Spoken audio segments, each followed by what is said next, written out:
Bismillahirrahmanirrahim. Maka kita berprasangka, mungkin orang-orang yang diwafatkan di tengah pandemi ini adalah orang-orang yang mereka itu setia berdoa sama Allah, ya Allah wafatkanlah kami husnul khotimah.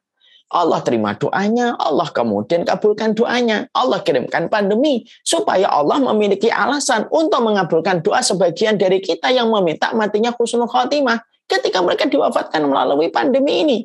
Karena orang yang pulang ke alam barzah melalui pintu yang bernama pintu pandemi, berarti kemudian dia akan mendapatkan kematian mati syahid. Itulah prasangka kita yang baik sama Allah.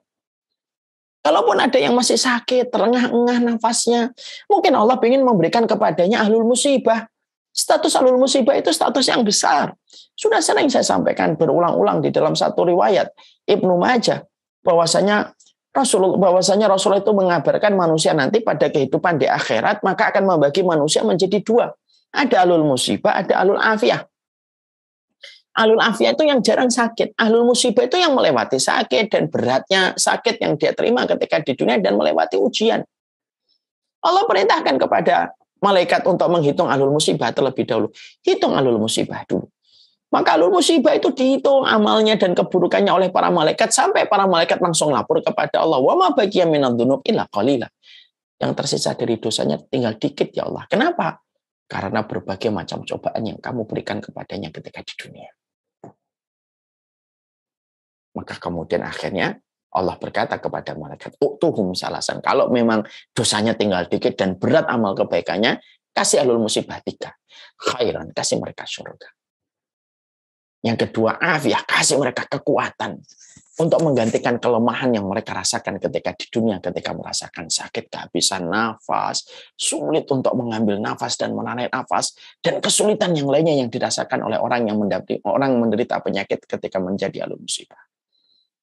Kasih mereka yang ketiga, mangzilah, yaitu kedudukan yang tinggi, di mana kedudukan tinggi di surga itu tidak bisa didapatkan kecuali dengan orang yang sabar ketika mendapatkan ujian.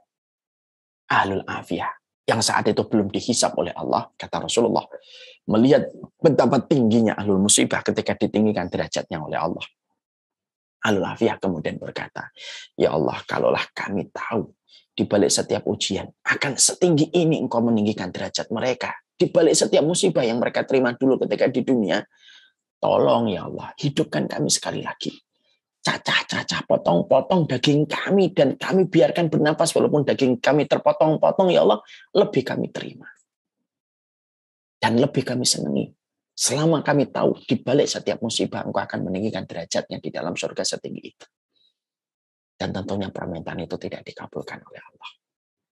Nah, inilah yang menjadikan kita memahami. Selalu ada sebuah prasangka baik dalam ketentuan Allah, bahwasanya ketentuan Allah itu tidak pernah salah. Kita kalau melihat satu prasangka, satu takdir kok kelihatannya buruk, karena ilmunya kita yang terbatas. Karena referensi kita yang terbatas. Sambilkan sebuah contoh yang gampang. Bapak dan Ibu melihat ada kasus seorang pasien. Datang dia pasien ini ke dokter. Ternyata ada infeksi di kakinya.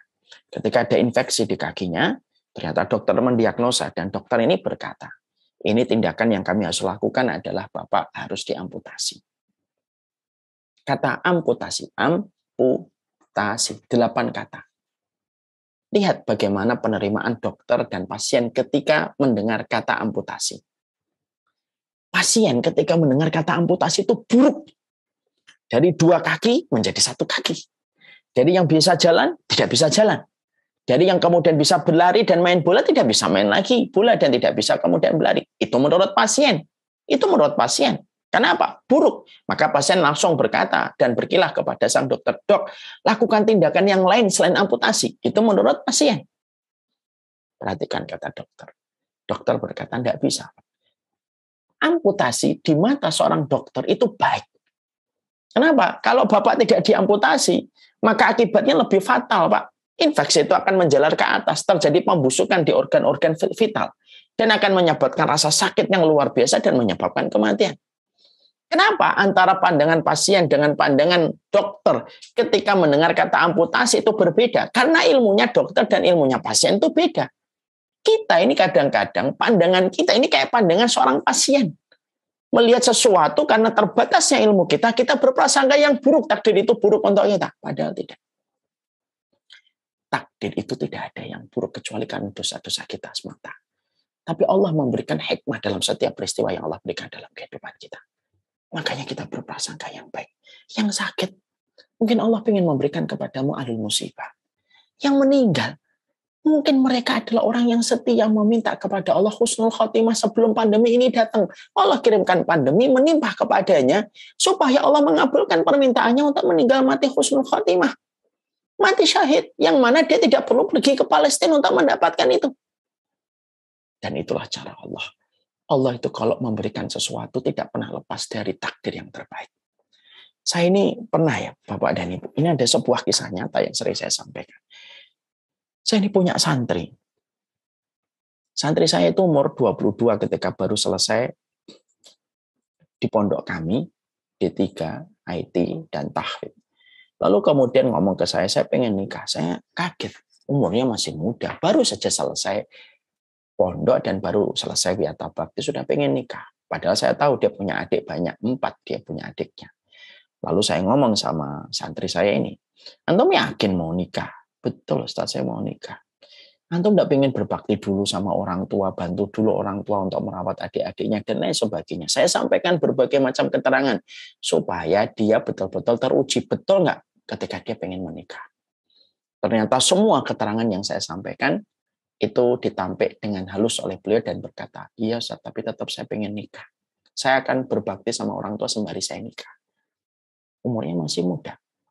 Ya sudah, akhirnya ketika saya mendapati ketetapan hatinya, kemantapan jiwanya ketika pengen menikah, ya saya mendoakan dan mendukung. Saya hadir pada pernikahannya dan memberikan khutbah nikah. Saat itu awal-awal pandemi, bapaknya tidak bisa datang, ibunya tidak bisa datang.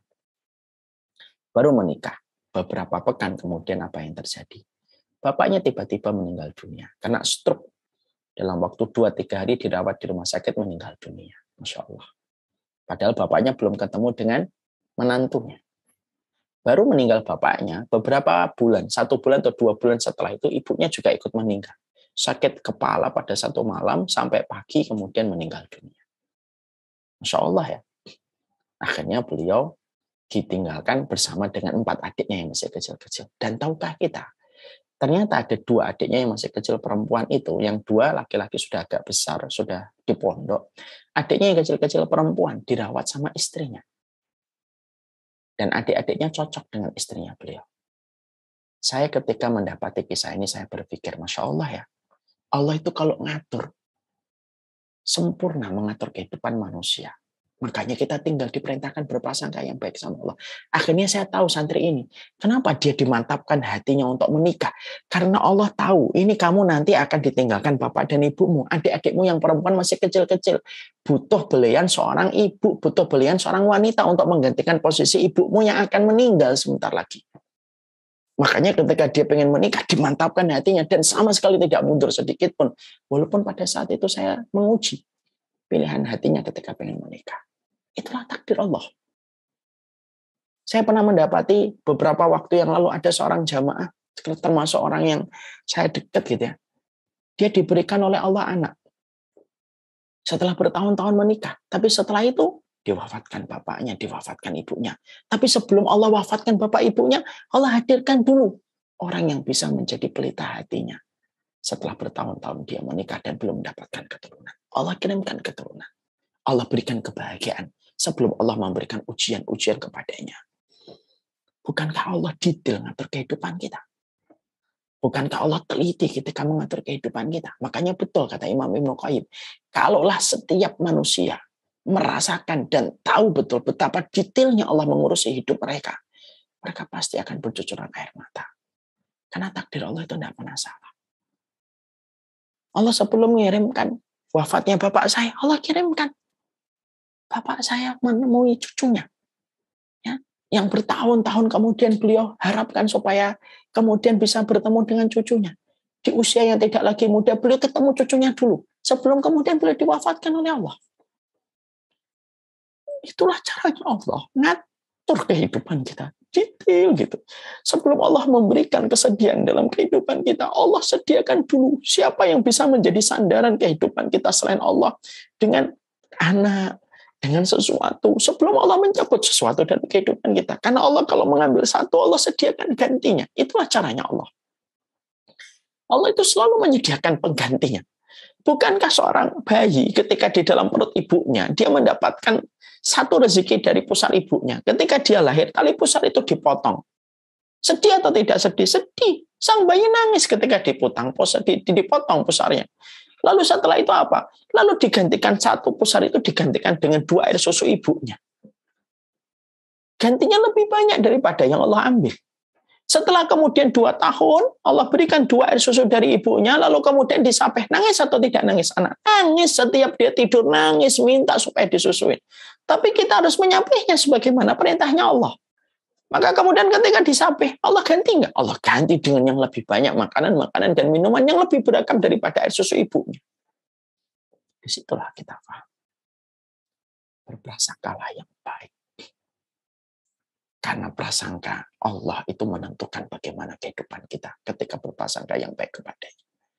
Allah tidak mungkin mendolimi kita. Apa pentingnya bagi Allah mendolimi kamu? Sepenting apa dirimu di hadapan Allah sampai Allah itu membutuhkan dirinya untuk mendolimi kamu? Tidak ada kepentingan bagi Allah mendolimi makhluknya. Dan itulah yang kedua. Syukran ya Rabbi, syukran. Hadaita qalbi, syukran.